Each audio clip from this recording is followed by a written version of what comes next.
I'm a spirit channeler and oracle card reader who channels both light and shadow energies in my readings, which means if you're easily triggered, please find yourself another reader.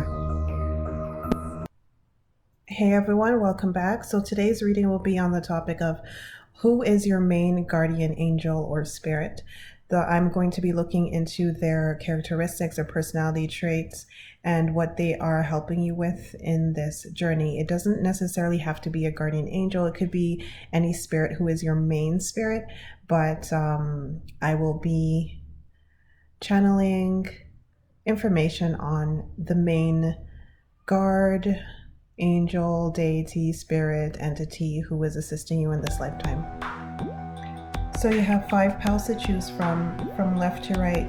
You have pal 1, which is a Lemurian quartz, pal 2, which is a smoky quartz, pal 3, which is the selenite sphere, pal 4, which is the angel aura quartz, and pal 5, which is the selenite tower. Pause the video if you need some more time to choose your crystal, and I will see you in your timestamp. Hello, pal number 1. Welcome to your reading. So we start off here with your first card, Mermaid of Lemuria, Joy. And which crystal did you guys pick in the intro? Do you remember? The Lemurian quartz. So do you think that perhaps there's an teensy tiny little chance that both you and your main spirit guide are from Lemuria? I'm just throwing that out there. If you couldn't tell, that was just like a rhetorical, sarcastic question, because there is a 100% chance that both you and this main spirit guide or guardian angel of yours are from Lemuria. So the thing is, this is where the whole Lemurian thing or personality for me personally ends. Because everything I've heard about Lemuria, it kind of contradicts what I'm seeing with your main guardian spirit here. If there's a past civilization pre-human where we would think of the people or the beings or the half gods, half humans being sort of hard-assed, we would usually think of Atlantis. Lemuria, usually when that comes to mind, we think of, ironically, joy, because this is what is depicting in this card. We think of people or beings who were highly advanced, all very loving, much more of a feminine nature than the Atlanteans. But I'm picking up a little bit more of an Atlantean type energy here for your spirit guide. So this main deity is, like I said, a bit of a hard ass. Their personality is very direct and to the point. They kind of remind me a little bit like Goddess Kali, like Goddess Morrigan, like maybe Hecate, Lilith, and Hades. And in terms of zodiac signs, they remind me of a Scorpio. Just very direct and to the point. Coming from a loving place though, but they're not very coddling.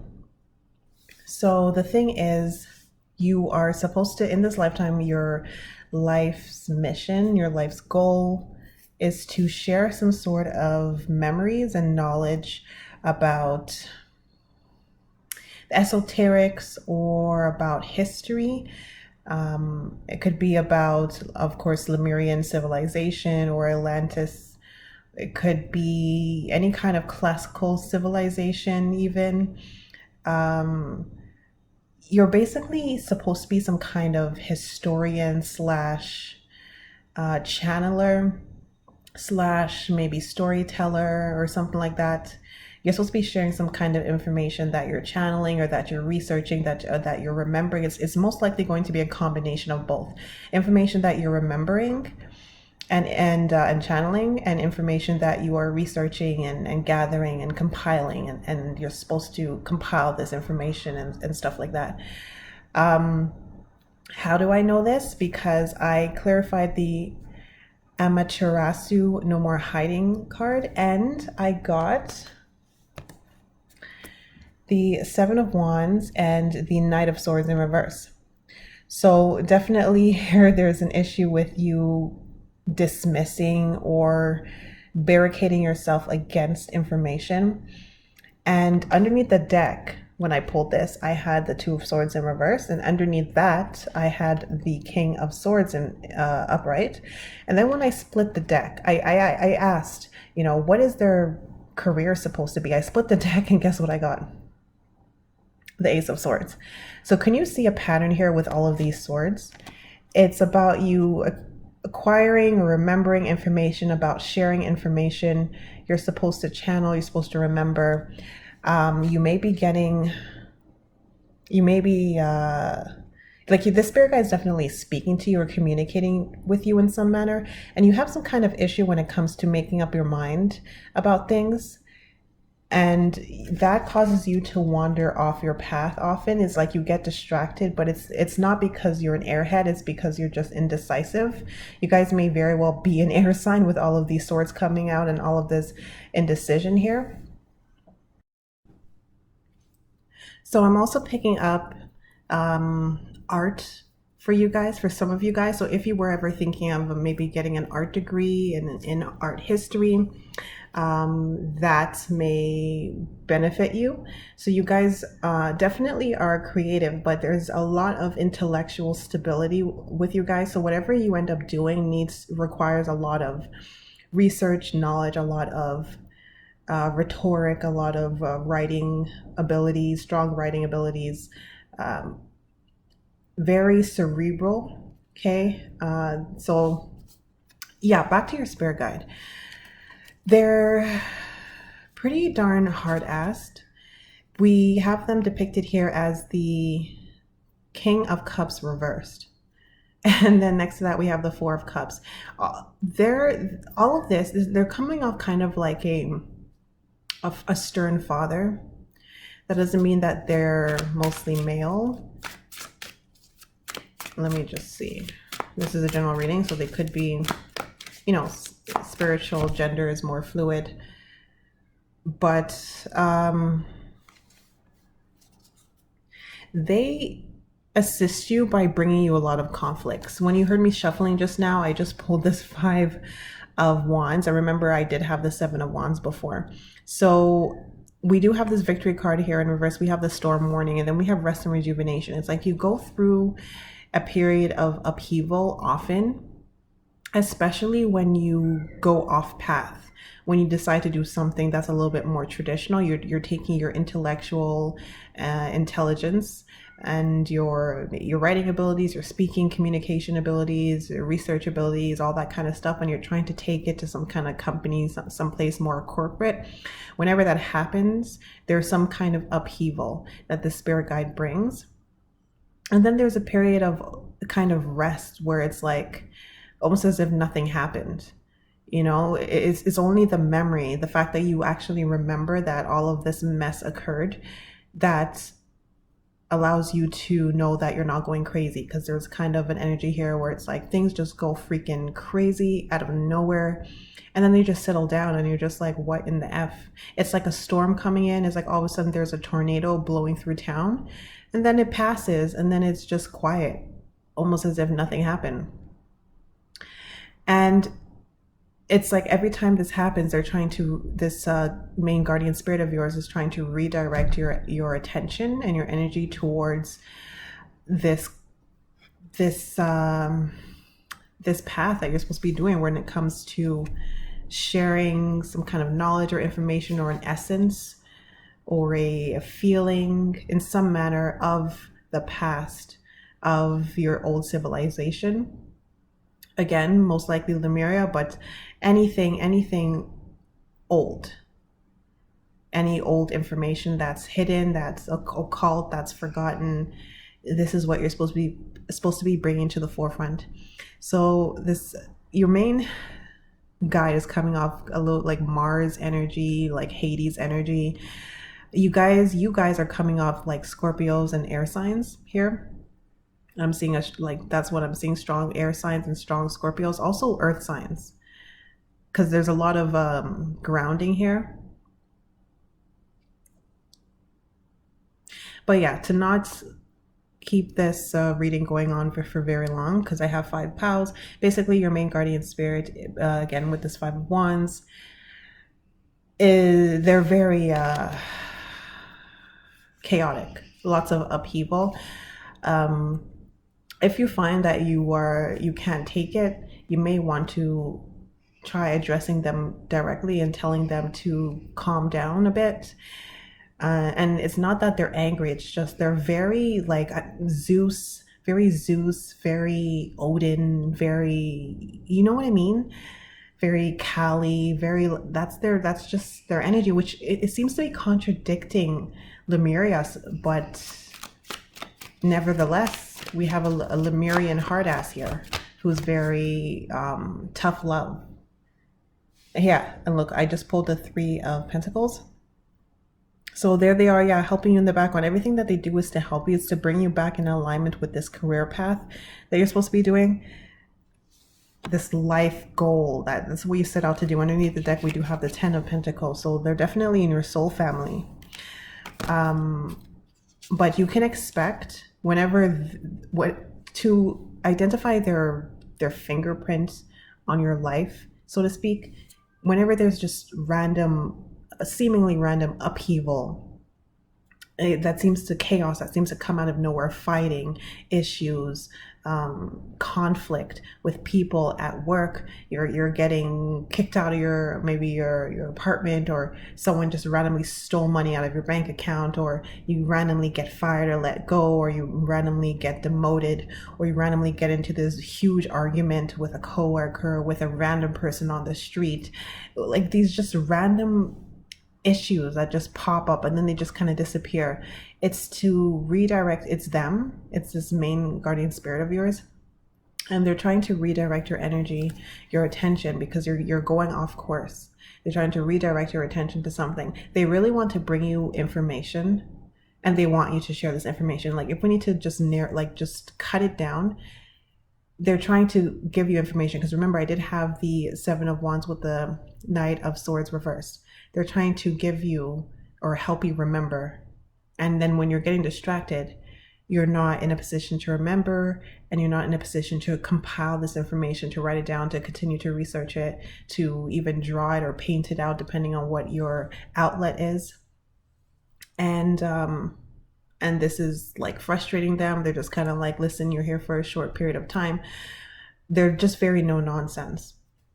So if you ever feel like overwhelmed, I would first try to figure out where you were getting quote unquote distracted, but from their perspective, and try to figure out what you're supposed to be, or what they feel you're supposed to be focusing on, what they feel you're supposed to be doing. And try to get into communication with them, because their communication tactic here is just very do and not so much talk. It's like shoot first and explain later type of thing. So maybe try getting them to explain things to you beforehand or during the issue. But it's really their energy, their personality, to wrap this up, is just very tough love. Okay, so those are your messages. I hope that helped you, and I hope it resonated. Let me know if it did, and I will see you in my next reading.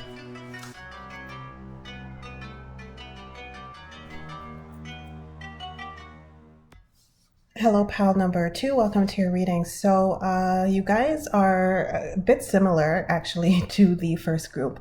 You and the people in the first group are like siblings. So we start off here with the same card, Mermaid of Lemuria, Joy. And so you guys as well have a past life in Lemuria. You have a tie to Lemuria. And the main guardian spirit of yours also has a past life tied to Lemuria. They could be of Lemurian origin. We also have a duplicate card here, the Storm Warning. But unlike the last group, your main guardian spirit is less hard-assed. I mean, they still are very just straight to business type of energy, but let me explain. So with the last group, I gave them a lot of deities and zodiac signs who their main guardian spirit was reminding me of. And one of the deities I mentioned was Hades. And here you have Hades' wife, Persephone, here showing up.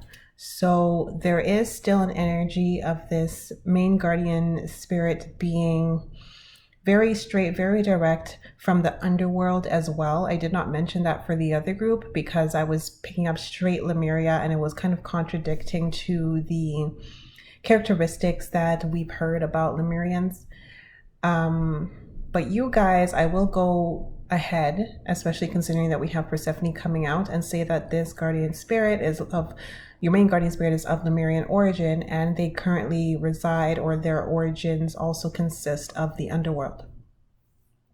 What this means is that they work very well on the earth realm, which is also depicted here with the devil card that I have underneath the deck.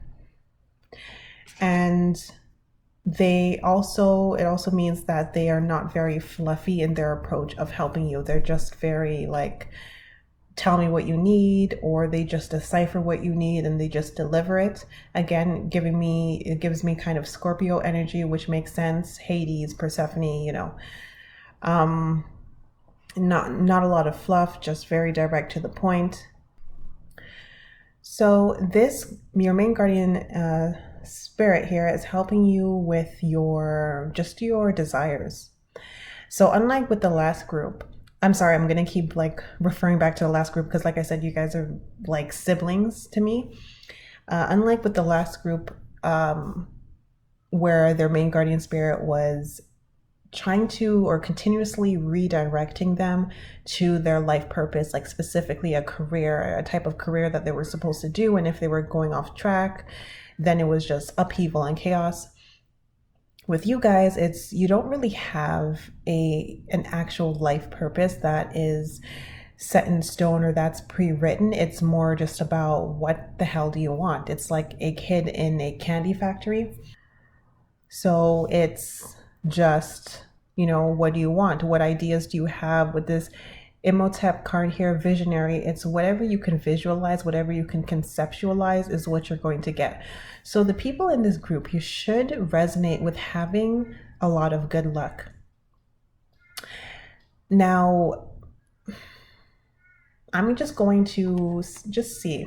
Let me just cast and see if everyone here has good luck. Because if you do not, then there's something going wrong, because everyone in this group is supposed to have good luck. Moon. Okay, so this is telling me that there may very well be some people in this group who are not resonating with having good luck.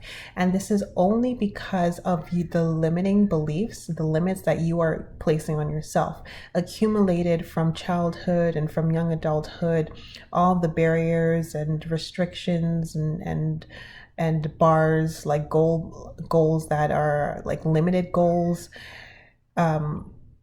All of those things accumulated in your subconscious mind are the only things that are restricting you. Those are the only things that are contributing to you not having good luck. If you are in the subgroup who currently are not having good luck, everyone in this group is supposed to have good luck. If you're not having it, it's being blocked by your subconscious mind.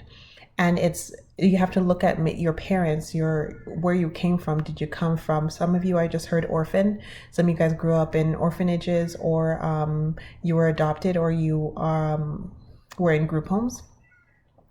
But, look at where you grew up, your parents, like what was their income, or like what did they do for fun, or what were their limiting beliefs? What were their beliefs when it came to life in general? Why are humans on earth? Are we on earth to enjoy ourselves, or are we on earth as a punishment, or are we here just to toil and labor and prove ourselves so that we can be in the by and by heaven, the Elysian fields, Valhalla after death? What philosophy did they subscribe to? If they subscribe to the philosophy of toiling and proving ourselves so we can get to heaven afterwards, or life is just a test and is just suffering, if they subscribe to either one of those two philosophies, this is blocking you. Because in this lifetime, you're supposed to just be on earth to enjoy yourself. And you're supposed to be of that philosophy. We're here just to enjoy ourselves, just to be hedonistic and just excessive if you wish to just be a dilettante and like take part in absolutely everything, experience everything, have your cake and eat it too type of thing. That is the mentality, the philosophy you're supposed to subscribe to. And if you find that you're subscribing more to the two prior philosophies that was attached to you from childhood, it's a limiting belief, and that is what is blocking your good luck. So now with that out of the way, if you find that just, okay, one more last thing about the last group. If you were here from the last group, but the last group was your main group and this one was kind of your secondary group, you were kind of feeling it, so you listened to the first one first and you're just kind of listening to this one, that means that your main life purpose, like, okay, remember what I said your main life purpose was in the last group? That's what it is. But that is supposed to give you an abundance of joy. So ultimately, it's not like you're going to be overworked and you're going to be miserable. You're going to be the happiest that you've ever been if you actually follow the proper path. Everything else that you're trying to do to find happiness, that's not where you're going to find it. And that's the last thing I'm going to say about the last group. So this group now, you guys, it's just pure joy here. There's no real life purpose. So whatever you want to do, you can do. So if you find, again, like you can't do what you want to do, is just limiting beliefs. So your spirit guide, your main spirit guide, is very crafty. They know what series of events to put into motion for your manifestation to come to fruition. There's really not much thinking that you need to do. They're kind of like someone who works with dominoes type of thing. They can say, okay, well, she or he wants this. I'm going to put into place domino number one, and then you're going to bump into domino number one and you're going to knock it over, and that's going to set it into motion. You're going to interact with, you're going to accept whatever that first domino is, and then that's going to allow the spirit to set up the second domino. You're going to bump into that domino, you're going to knock that one over. Again, you're going to take that offer or be in that situation, that experience that's going to allow the spirit to put in the next domino, and then that will then lead to the ultimate goal, whatever you had in mind at the beginning. So your life is supposed to move kind of like a series of fortunate events, a series of fortunate happenstances where it just seems like you're just blessed. So the thing to be careful with this main guardian spirit, don't teeter-totter, don't flip-flop. You need to be very decisive. And you also need to watch your words and your thoughts, especially if you're unblocked. The subgroup of you guys where you're blocked with that moon card, you're blocked. You got to work on that. But when you're completely unblocked, you really gotta be careful what you wish for. Like, seriously, it's kind of typical, but for you guys, you need to typically, proverbially, be careful what you wish for, because you just might get it. Like Pussycat Doll said, you just might get it. So this spirit guide is not really concerned with whether or not what you want is good for you. Let me just double check. They're coming off just very, again, underworld-like. Very underworld-like, which again is throwing me off course with the whole Lemurian thing. I think that the depiction that everyone puts out there of Lemurians based on these last two groups seems to be off, because these last two groups, I just have Lemurian entities, and we just have hard asses, underworld spirits and hard asses, which is just kind of odd to me. So I have the Sun card. And underneath the deck, the moon came out again. So we have the light and we have the darkness. This spirit is not, again, like I said, they're not really concerned with what is for your greatest good. It's just what's going to bring you pleasure. So if you want to party like an animal and just, do all these things that are not good for you long term, is going to ruin your liver and your lungs, or you might catch an STD or something like that. They're not really concerned. And it's not because they don't care about you. Look at this, Hierophant. I love this, Hierophant in reverse. It's not because they don't care about you, it's because they are Hierophant in reverse. They are not strict like the last group. They are not trying to control you. They are the anti-Hierophant. They are everything that the Hierophant is not. Look at this, underneath the deck we have the Seven of Cups, all about options. Again, very underworld-like spirit, seriously. So this is more like, this is not your guardian angel, this is your guardian demon, basically. Again, like the last group, or your guardian Lemurian entity, if you want to think of them like that, if the word demon freaks you out. But like I said, they're not harming you, they're just not fluffing you up. So it's like, do you want to drown yourself in a basin full of drugs? Sure.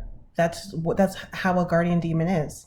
If it will make you happy, sure. They're not here to advise you unless you ask for their advice. Sure, they will advise you.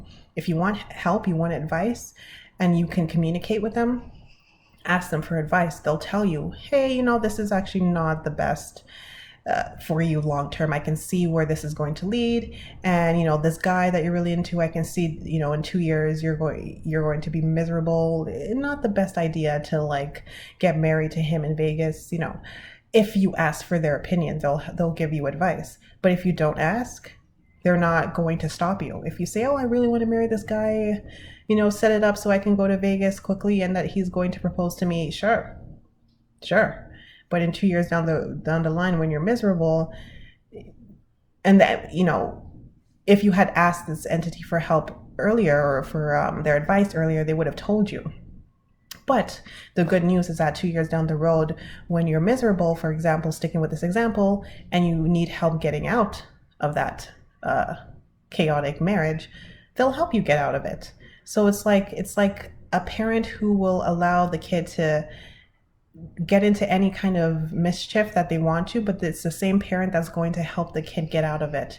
If the kid has to go to the hospital, it's the parent who's going to pay the bills and make sure that they have a good cast, a good stitches, a good cane or crutches for their recovery period and stuff like that. Make sure that they can pay those hospital bills if they live in a country, like, we're speaking metaphorically here, if they live in a country that doesn't have free healthcare or whatnot. It's that kind of parent, but they're not really going to. Their personality is they're not going to stop you. Again, very underworld-like energy, the anti-Hierophant. And let me see if I can see a bit why they're like this. Ace of Coins.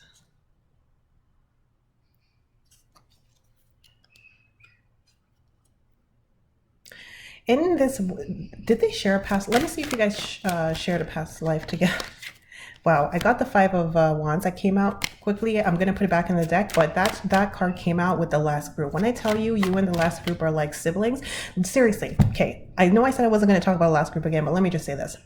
Like if you have a family structure where you have one kid who's like, where the parents just let the kid do whatever he or she wants, and then those same parents have another kid, they're siblings, and they're really strict on that kid. Usually, stereotypically, it's the girl that they're very strict with, and the boy that they're like, oh, you want to go out at midnight? You want to come home at 3 a.m.? And the kid's like 15.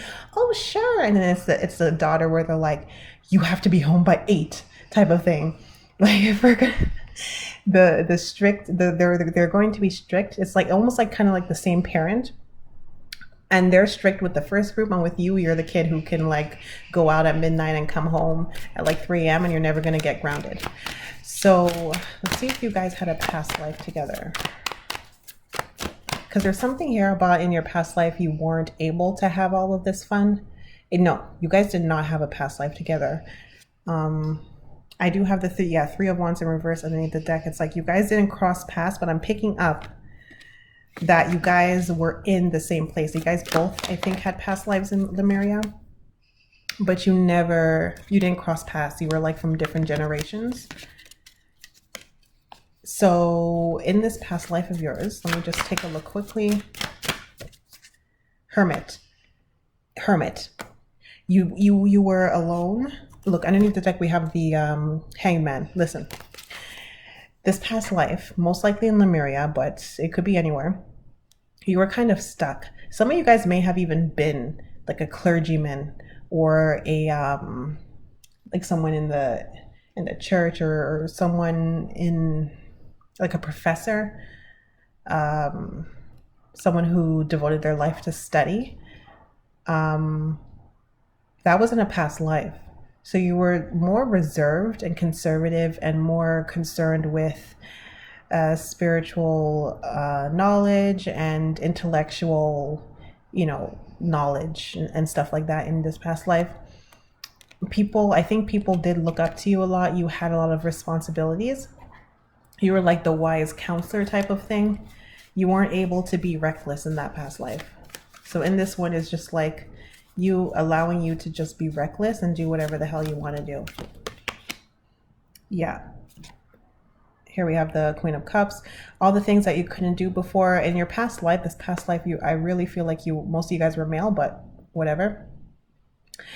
Whatever it was that you couldn't really do because you had so many responsibilities and had some kind of high position or like some position of leadership or of counseling.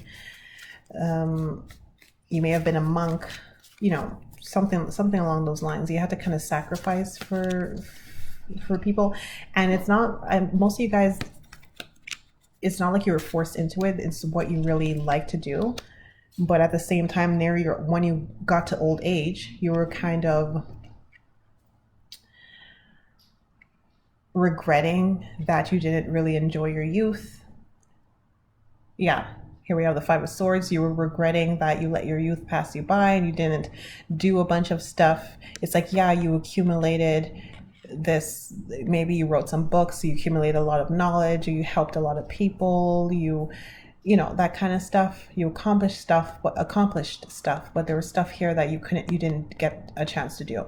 So during your old age, you look back and you're a bit upset. Underneath the deck, we do have the Six of Cups. This is reiterating everything that I said. You were looking back on your childhood, on your youth days, and you're like, damn, I didn't really do that, because underneath that, we have the Ten of Wands. I had all of these responsibilities. So to not go down a rabbit hole of your past life, basically this is just to explain why you're like that child who the parents just allow to do whatever the heck they want in this lifetime.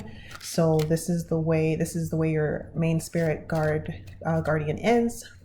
If you find, once again, that you do not have amazing luck where things just kind of fall into place, it's because of limitations in your subconscious mind. Okay, so those are your messages. I hope that helps you and I hope it resonated. Let me know if it did, and I will see you in my next reading.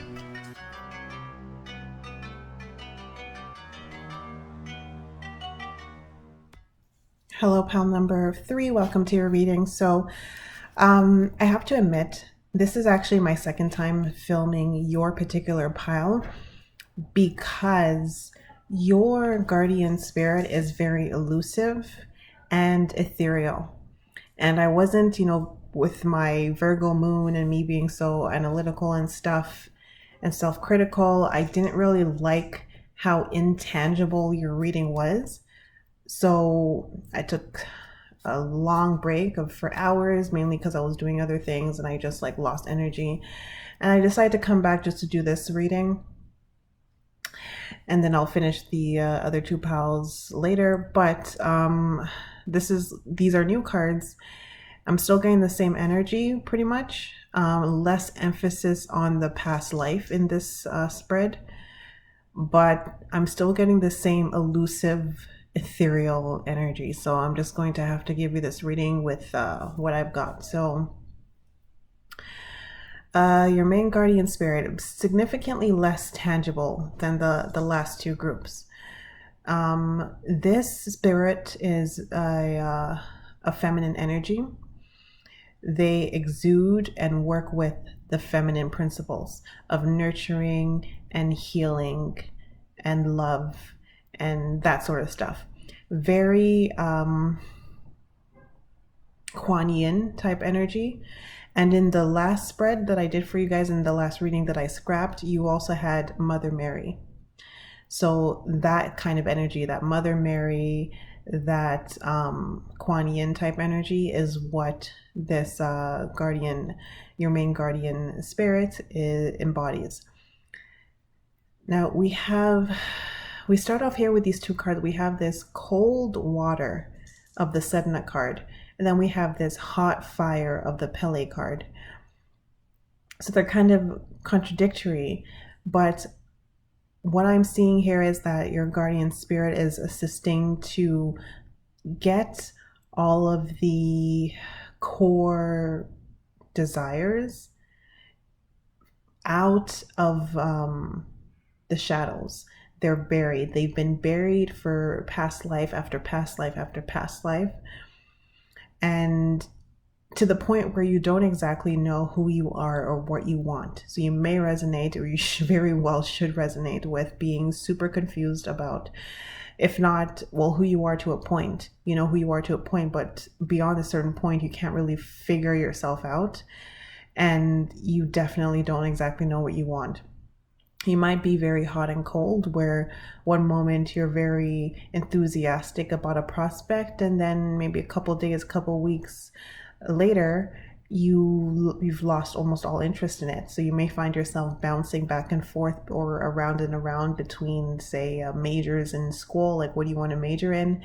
You can't decide. What kind of job or career do you want? You can't decide. What city do you want to live in? You can't decide. It's like a problem here with decision making, and it has to do with you not your true self, what really resonates with you being so buried under ice, that I'm seeing like ice with the Sedna card, and it being so buried under that layer of ice that when you do kind of meet it, you don't recognize it because it's so cold. You're so pretty much detached from it. So this guardian spirit is assisting you with bringing that attachment back, like, so that bringing the heat back into it with that Pele card. So it's like you start recognizing these desires and these aspects of your true self, your true personality. I'm not talking about your ego personality, but your true soul's personality. You start being able to identify them and recognize them once again, because right now they've been so buried that they're deep like under ice and in the shadows. So this entity works on the higher dimensions for sure. Let me see if I can get a hint at which dimension your guardian spirit is in.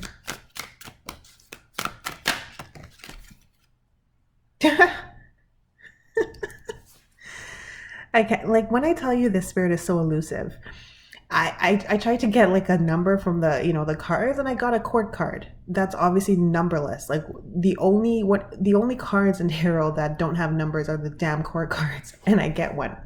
And I got a fire card. I did get the King of Wands. So, but the spirit, and underneath the deck, I do have the Three of Wands in reverse. The spirit definitely is able to jump back and forth between heavy water energy and heavy fire energy. They're equally proficient in both. The thing is, though, when I was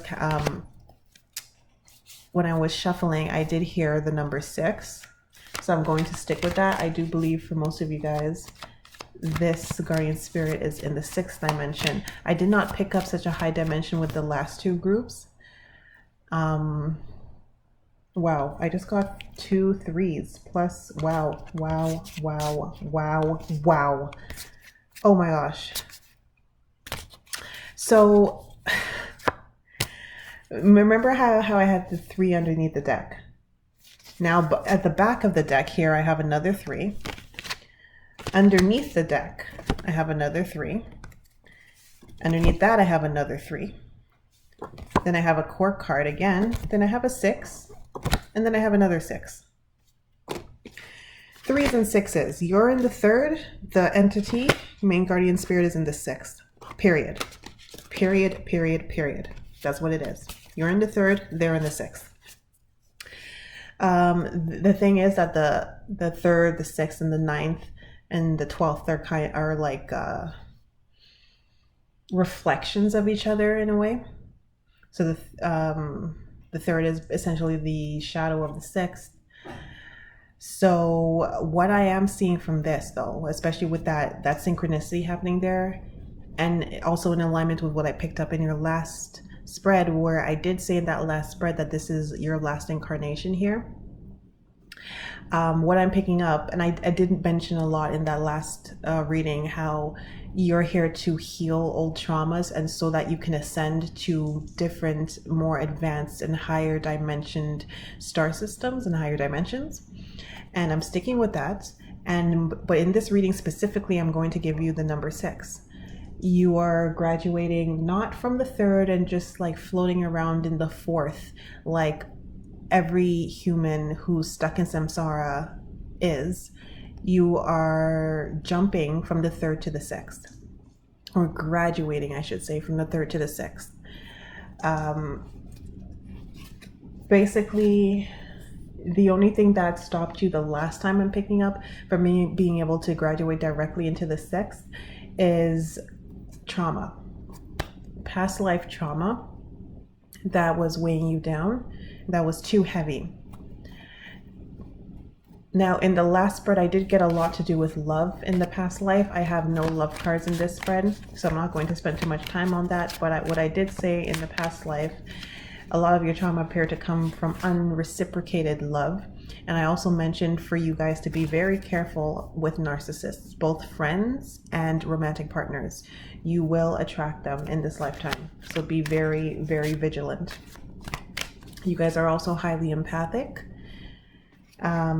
So you can pick up other people's energies. You can read other people's energies easily. You can also heal people if you wanted to, if you hone that skill.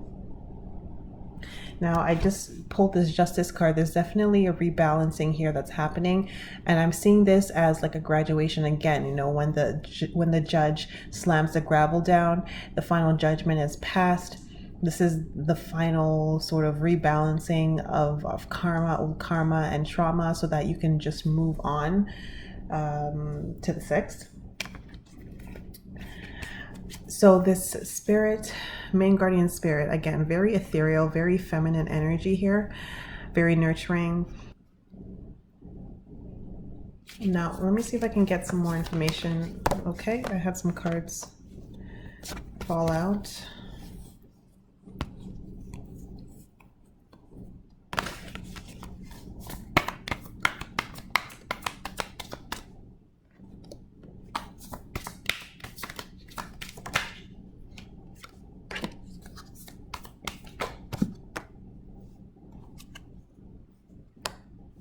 So that's the Lovers. I also have the 4 of Pentacles here and the Chariot. There's something here about you holding back when it comes to leadership of your own life, first and foremost, and then also leadership of other people.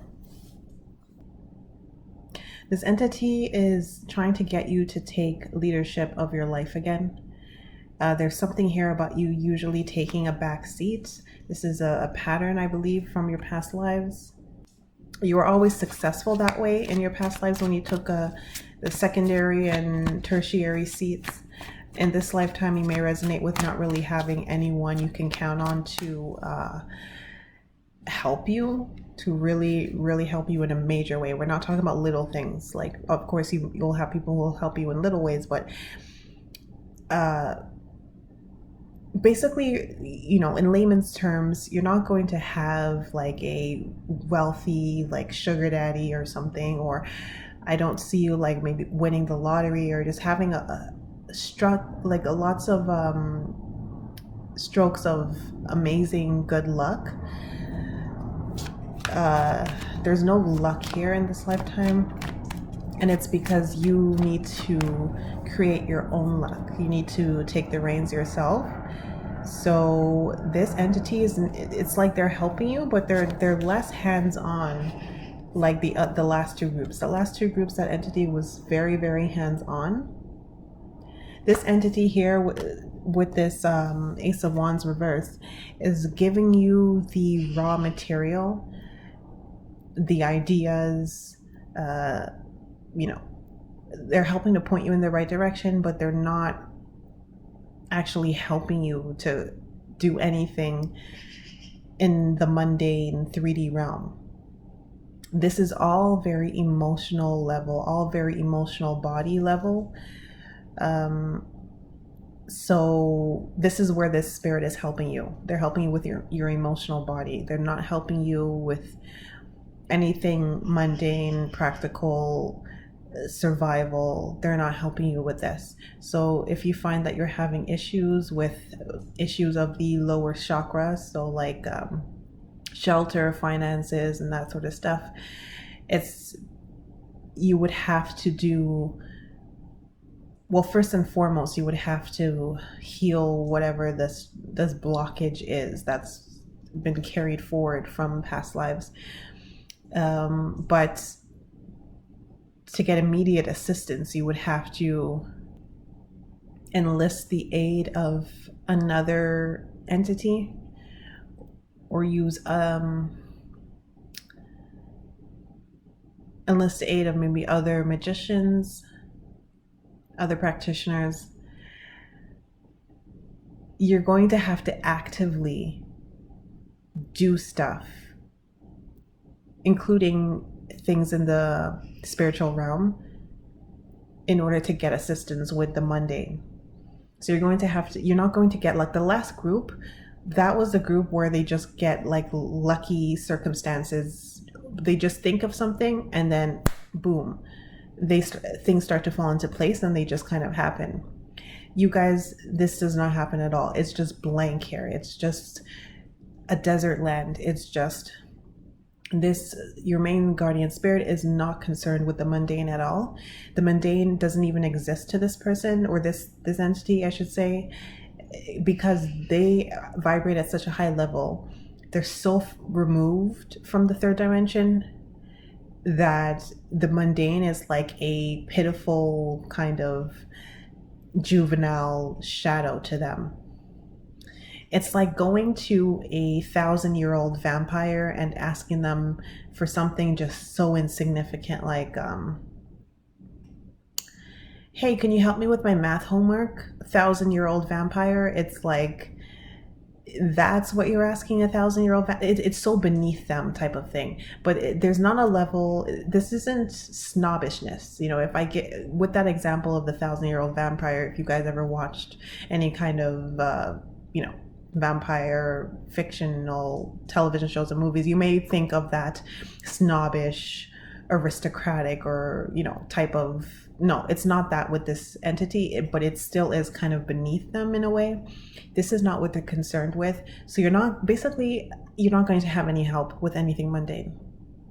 They're not helping you. So if you kind of feel like you're left to fend for yourself, you are left to fend for yourself with anything mundane, because all the assistance you're getting is on the emotional level, when it comes to friends, when it comes to your relationships of all sorts. Your desires, your true core desires, not things that are frivolous that you think you may want, but what you actually truly do want, uprooting those and nurturing those. That is what this entity is focused on. So they're very kind of calm, significantly calmer than the last two groups. Very watery, I'm seeing, despite the fire element that they have, the strong fire element. Their natural state is very watery, icy almost. Yeah, and I do have the Ace of Cups here. They're just helping you with that Nine of Swords and the Ace of Cups. They're just helping you with trauma, nightmares, limiting beliefs, issues that you have that are preventing you from leaving the third dimension, because it's like you're almost not supposed to be back here, but you're definitely not coming back. This was whatever was blocking you from ascending the last time you disembodied are all the things that you are healing in this lifetime. So everything is like a cycle. So your trauma I'm seeing like a watermill. It's coming back around for you to heal. So you may find that things in your life, like large or significant emotional events in your life, seem to happen in a cyclical fashion. Like, for example, you always maybe get with a new romantic partner around the same month or the same season. You may break up with them despite the fact that it's a different romantic partner, you may tend to break up with them in the same season or in the same month. Their relationships may last, whether it be friendships or romantic relationships or jobs, they may last a similar length of time, and then there will be an issue, and then it'll kind of start back again.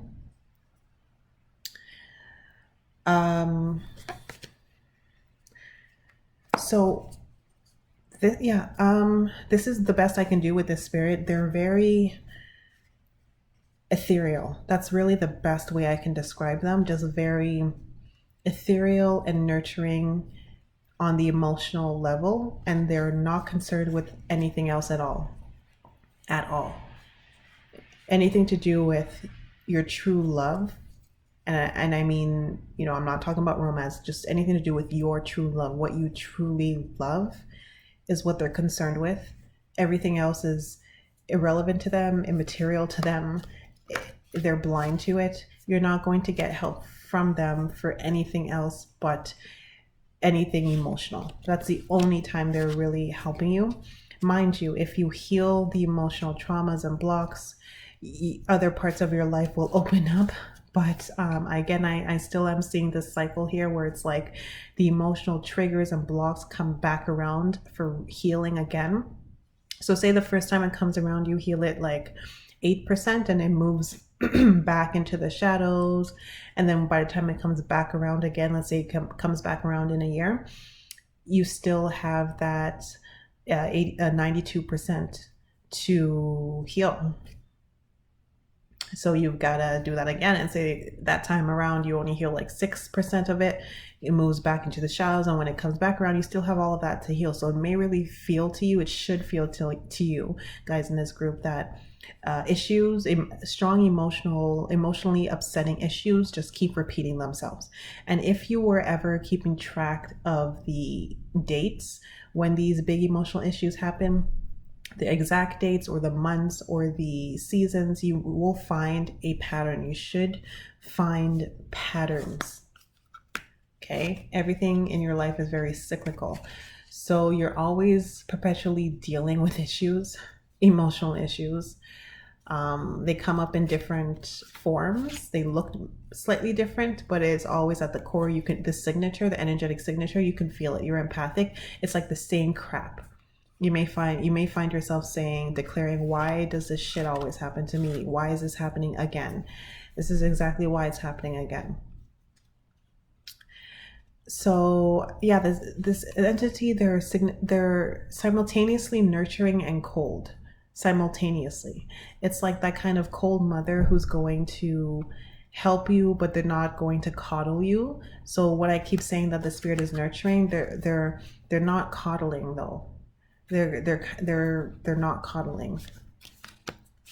See if I can see anything lastly before I move on.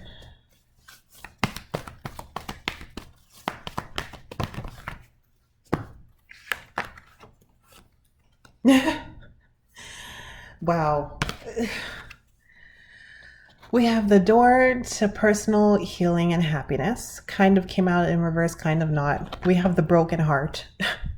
And we have the journey. Like, look at this. When I tell you the spirit is not concerned with anything else other than your emotional healing and true love and happiness and personal love and happiness, I'm serious. I'm freaking serious. Nothing else. There's nothing else. This is it. Okay. So I'm going to leave it there. Those are your messages. I hope that helped you. Hope it resonated. Let me know if it did, and I will see you in my next reading.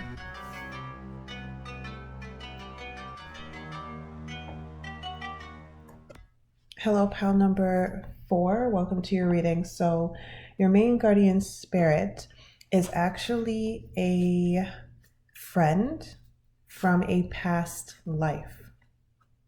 This friend is someone who's part of your soul family. So you guys have had at least a few incarnations together, but there's one particular lifetime where you guys were best friends. For most of you, I'm picking up, because this is a general reading, some of you guys could have been related to or even married to this person. But for most of you, I'm picking up a really close friend.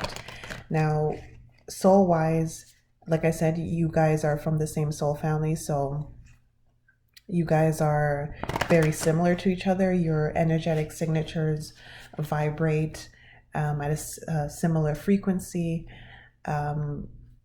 And they didn't incarnate this time around, but you reincarnated this time around to relive some dream that you didn't get to do the last time you were incarnated.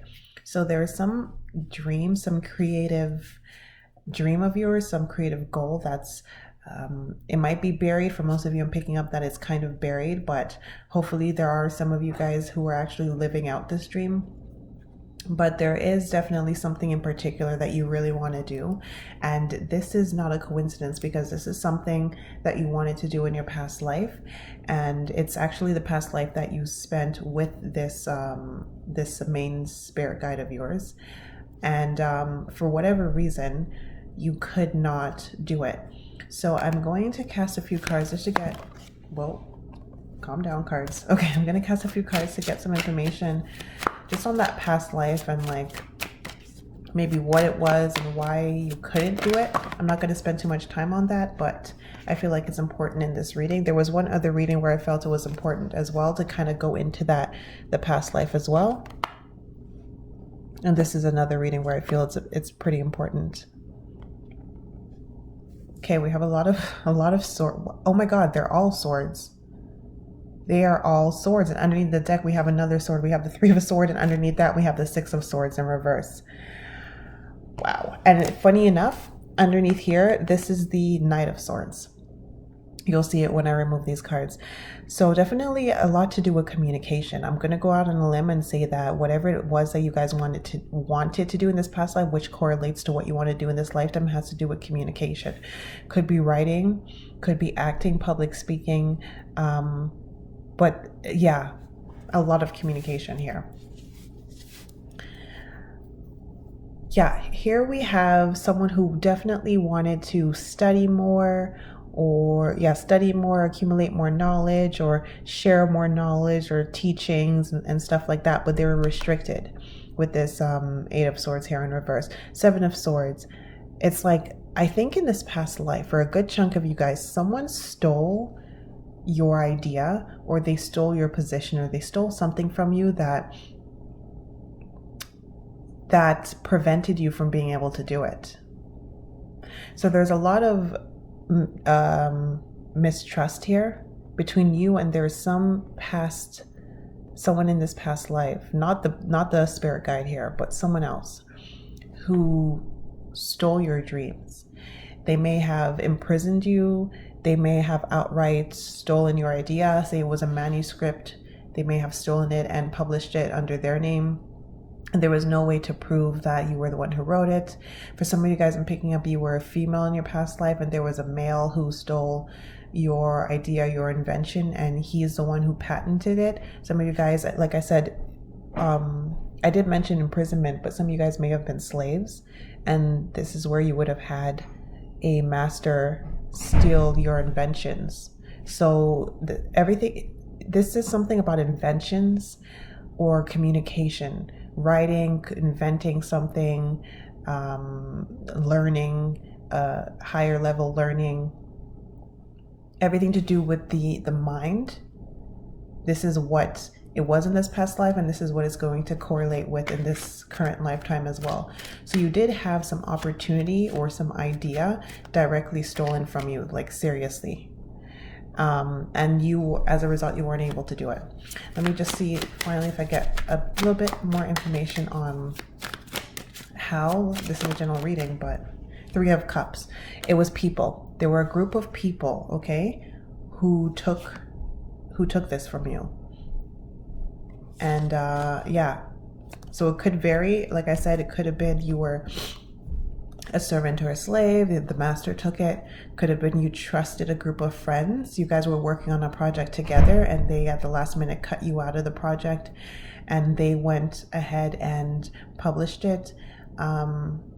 They could have, again, stolen your idea. I was watching something recently about the original creator of Monopoly, who was actually a female, but she made a game that was slightly different. It wasn't glorifying the Monopoly.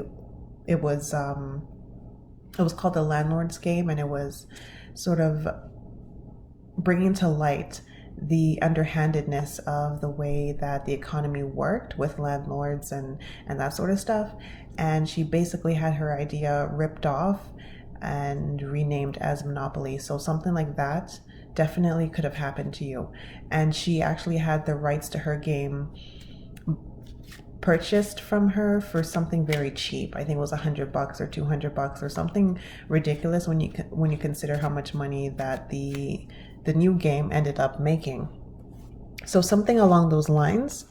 Manuscript stolen, an invention stolen, an idea stolen by someone you knew and trusted, someone who was a business partner or a superior. So there we go. So whatever it is that you want to do in this lifetime, again, it's mind related, speech related, intellect related, communication related. You want to redo it. So your main spirit guide is actually, it was a close friend in this lifetime. Let me see. Look at this. I can't make this up. 6 of Cups.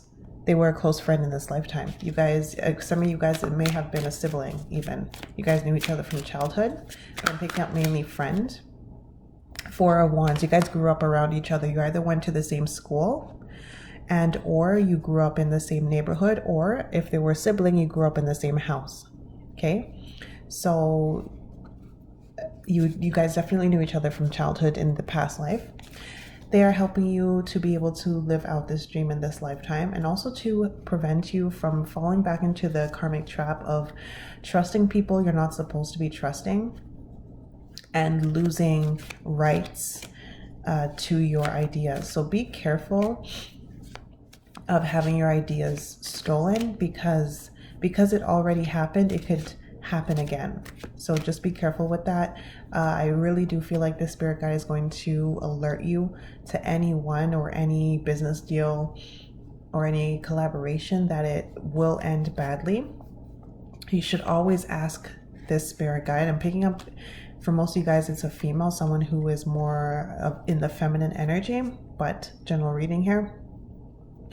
You should always ask this best friend of yours. This is like your best friend in spirit form. Ask them for their opinion, their advice on any kind of new collaboration or business deal that you are thinking of doing, because they can see through any potential business partner or collaboration and stuff. And like I said, there's something here, there's an energetic karmic pattern that could repeat of you being ripped off by a group of people or someone in a position of trust and authority. So they're basically looking after you. Their temperament is very similar to yours. I did say I was going to talk about the personality, their characteristics. They're very similar to yours. I'm seeing outgoing, mind you, because this has a lot to do with cerebral and stuff like that. Some of you guys could be very introverted, but I'm seeing someone who likes to share things. So even if you are introverted, there are things, ideas, novels, whatever, that you would really like to share. You're like a storyteller, you're an inventor, and these things need to be shared. So even if you like to work in your own office alone, for example, and you don't like to work around a group of people so you can focus, that's not what I'm talking about. You like to have a group of people so you can share this information to them. And this spirit guide of yours is very much like that. I'm picking more she, but whatever, is creative as well. We have a lot of yellows here. We have the yellow here, we have the yellow here, we have some yellow in here, we have yellow here and yellow there. Very creative. I'm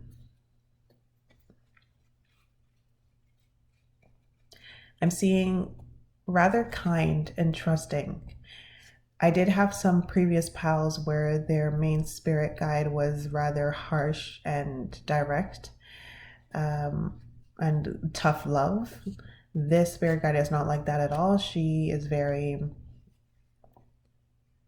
the way you would expect your best friend to be. So if yourself, almost like your twin, your best friend, just in spirit form. So whatever your personality traits are, whatever you like, whatever you enjoy, is what this main spirit of yours is going to enjoy. So if you're kind of thinking, oh, I want to make an altar to them, or I want to leave an offering, but I don't know what to leave because this is an unknown spirit. This is not a deity that we have in books and grimoires and stuff. So you might be thinking, oh, I don't know what to leave. What do you like? If you were a spirit, what would you want your descendants or your people from your soul group who are incarnated to leave for you? What do you enjoy? Then just leave that, because the spirit guide is going to enjoy that. So everything that you enjoy, they enjoy. That's their characteristics. So this whole lifetime for you is about being creative. It's about another opportunity to have success in this lifetime, because you didn't have success in the other lifetime because you got bought out for cheap, or you got the information or the idea outright stolen from you. Okay, so those are your messages. I hope that helps you, and I hope it resonated. Let me know if it did, and I will see you in my next reading.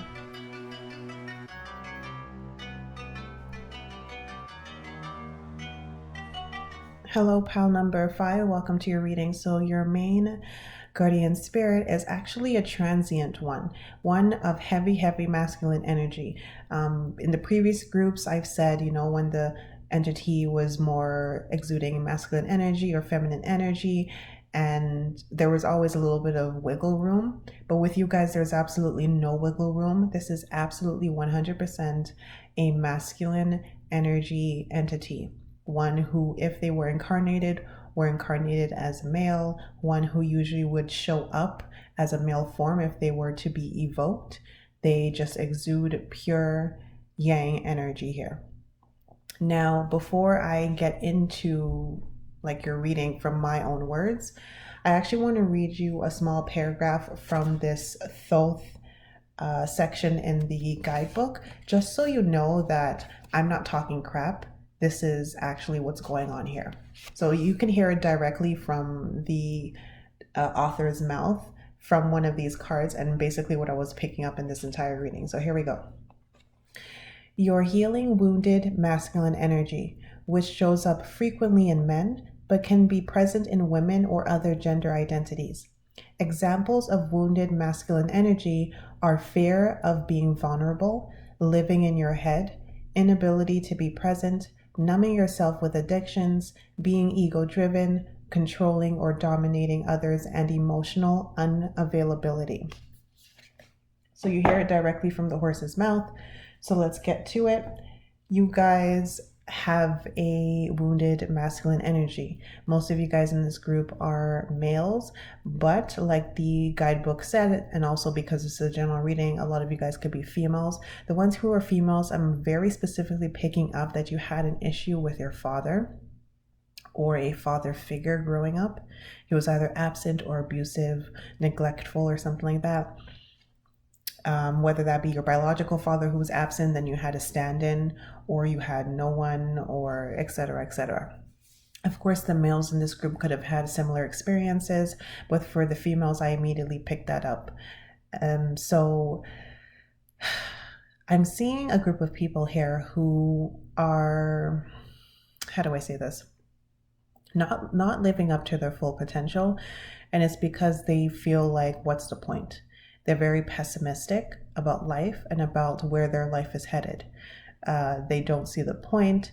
They don't think that they can accomplish anything. They don't really want to try. Some of you, as soon as I say this, you're going to be defensive, and you're going to say, well, I did try to go into college or university, but I couldn't afford it because my parents didn't help me, and I couldn't get a loan because they wouldn't, from the government, because they wouldn't sign the documents, or I did go to post-secondary, but I can't find a job in my field, or, oh, I never had the chance to go to post-secondary because I was in a group home or foster care system, and blah, blah, blah, blah, blah. Or I did have a job. Someone said, oh, I'm going to give you a job when I was 17. And then the company, they went bankrupt, and now I'm on welfare, I'm on unemployment, and I can't find something, and, whatever. I'm seeing these kinds of stories here, and this is not just a bunch of situations that occurred, that accumulated to cause this issue in your life. This is actually a wounded masculine energy from the get-go. Now, let me see if this came from a past life. Let me see if I can see this. Because everything's so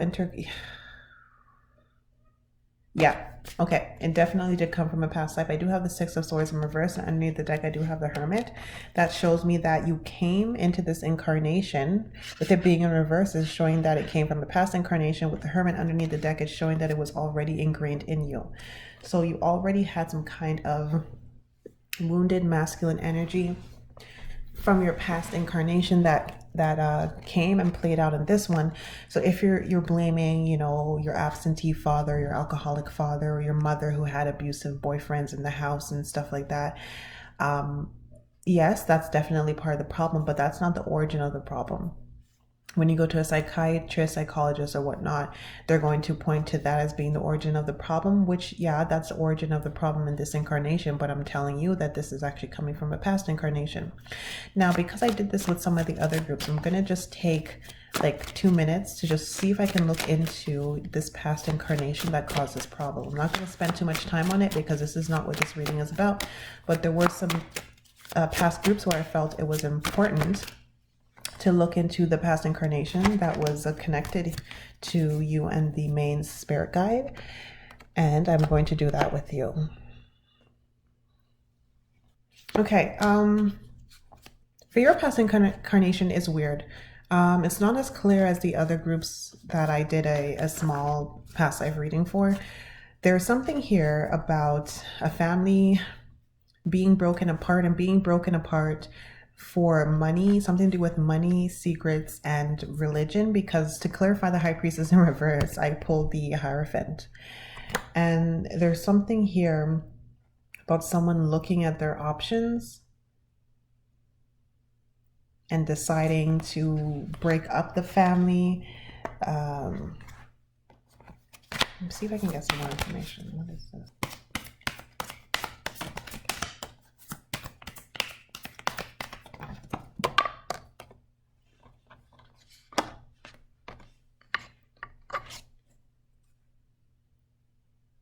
Okay, so there's something about war, a crusade, religion, occult secrets, ulterior motives. Someone had to go to war. It may have been you, may have been your father, but these wars were not warranted. You could have actually been one of the victims who had your father killed, or you were killed, or if you were female, you may have been, invaded. And yeah, there's something here about invasions, crusades, all funded by kings and priests or people. It does not only have to be Catholicism, but some religious affiliation here. You may actually find that you have an aversion to religion, doctrine. Even if you grew up in a religious household, you may have always had some kind of odd aversion, or at least you grew up to have an aversion to religious doctrine here. You may also despise secrets here, because there was something here in your past life about secrets, people's ulterior motives being hidden, wars being justified by greedy kings and sanctioned by religious leaders. And either you were drafted, your father was drafted, or you were one of the victims who got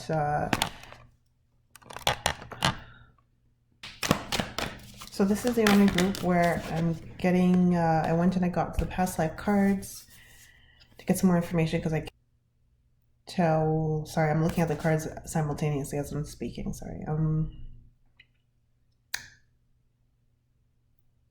Yeah, okay, so there was some kind of social oppression when it came to a tribal group. There were, again, a lot of religious or spiritual secrets, loss of power, loss of authority. There was a power struggle here, so war. War, look, intellectual philosopher. There was some kind of war here. But again, as I said before, sanctioned by a king, given permission by some religious leader to maybe cleanse the heretics, especially if you in this past life or your tribe in this past life were natives or some kind of clan that were not religious. You didn't convert to the organized religion in this area. Again, if you were female, you definitely got taken and remarried off for, you know what I mean, taken. If you were male, you probably got murdered. If you were from the other side of it, not from the tribe, but from the side with the king and the priests or the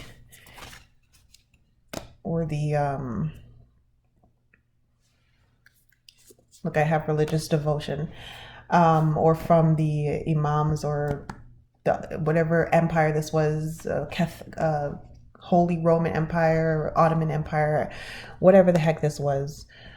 Some kind of clash here between religious devotion, which goes back to the Hierophant card that I had, and the High Priestess in reverse, the spiritual, occult, or pagan worship or something like that. Here I just split the deck, and I do have Fall of Civilization. Again, greed, indulgence. It was mainly because this king, whether it was your king or the king of the other people, wanted the land, they wanted power, they wanted to spread their empire, the religion at the time, and they also wanted your resources. So you went through a traumatic experience of war and a battle between religion and spirituality.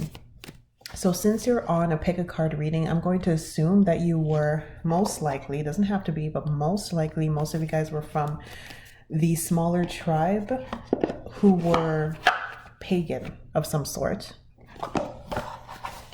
And you were not from the larger kingdom or territory where organized religion was the main driving force. So again, as a result, as I mentioned before, you may find that you have an aversion to religion. Anyways, let's move on. So the spirit guide, this main spirit guide of yours is very masculine, heavy masculine. You, again, because you had so many things taken from you, where you had your power taken away, you guys all in this past life had your power taken away by corrupt males. Let's just, cut it down to the core, by corrupt, greedy males. And you feel you came into this incarnation, you once again had your power taken away by people in authority, most likely males, and your sense of willpower to get things done is just broken. It's like non-existent. So this main spirit deity of yours is, like I said, heavy masculine, but they, like I said at the beginning of your reading, they're transient. This is the first group where I don't feel like this main guardian spirit is the one who you were born with and the one who you're going to die with as your main one. This one feels like he's here for the first part of your life until you get over this, or until you heal, I should say, because we do have this Temperance card. Until you heal this masculine, this wounded masculine part of you. And then once that wound is healed, I really do feel like this male spirit guide is going to move out of the way and the new main one is going to come in. And I do believe the new main one who's going to come in is the one who's currently a secondary one, or one who's currently on standby. Now, just for fun, let me see if I get some information on the standby one.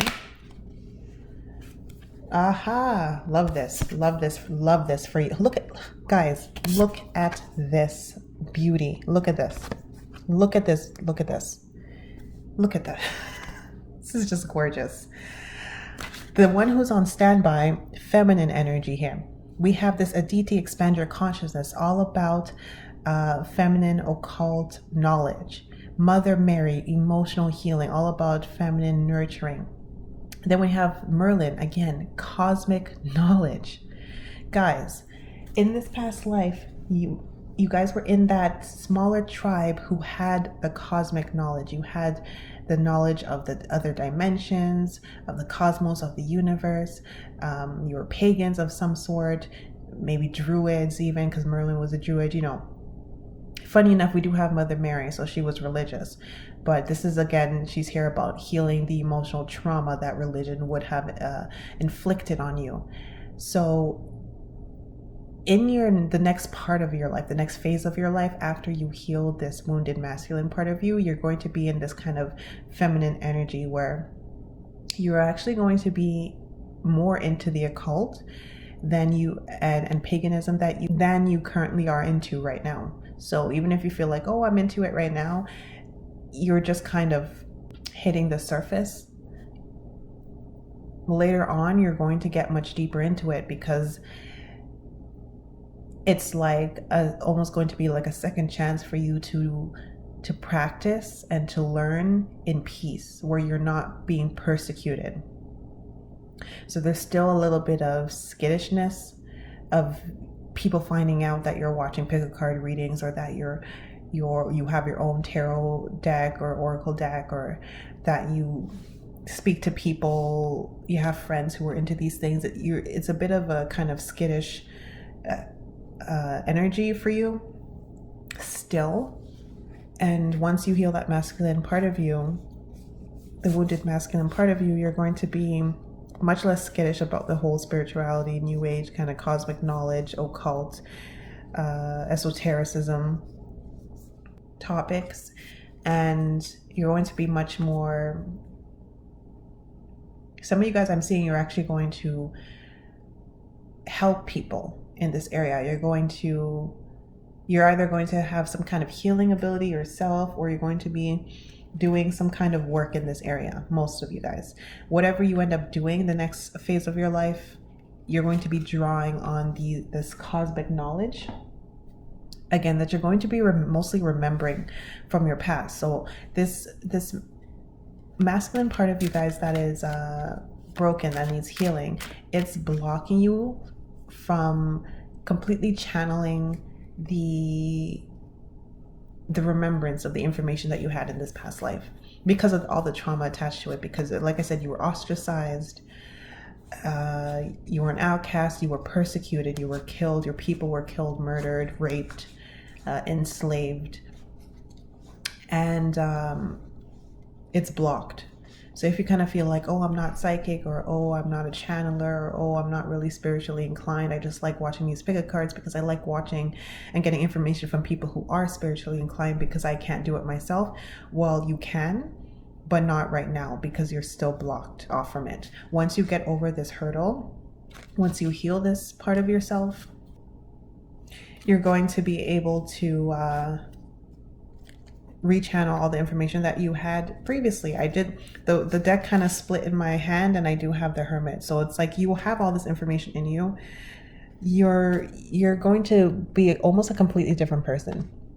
So at some point, if you want to kind of figure out approximately when this will happen, you should look into numerology, because numerology has different phases. They have numerology gives information on the different phases of your life.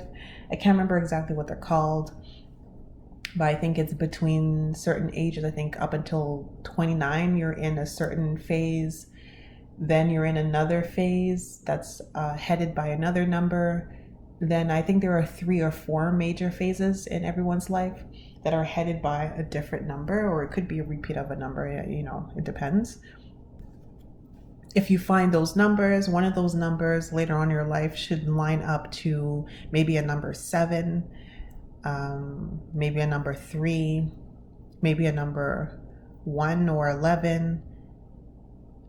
I'm not a numerology expert, but those are the numbers that I'm just picking up based on what I know of them and based on the energy that I'm seeing.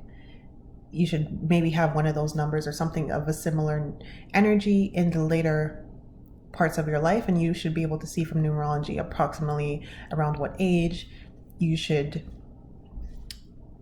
be through this healing phase and into the next phase. So it's kind of like your life is split into two sections. So you're going to have two main spirit guides in your lifetime, two main ones. So unlike most people, it's not one who's with you from birth to death. You're going to have two. And currently right now in this phase, it's this male here. Okay.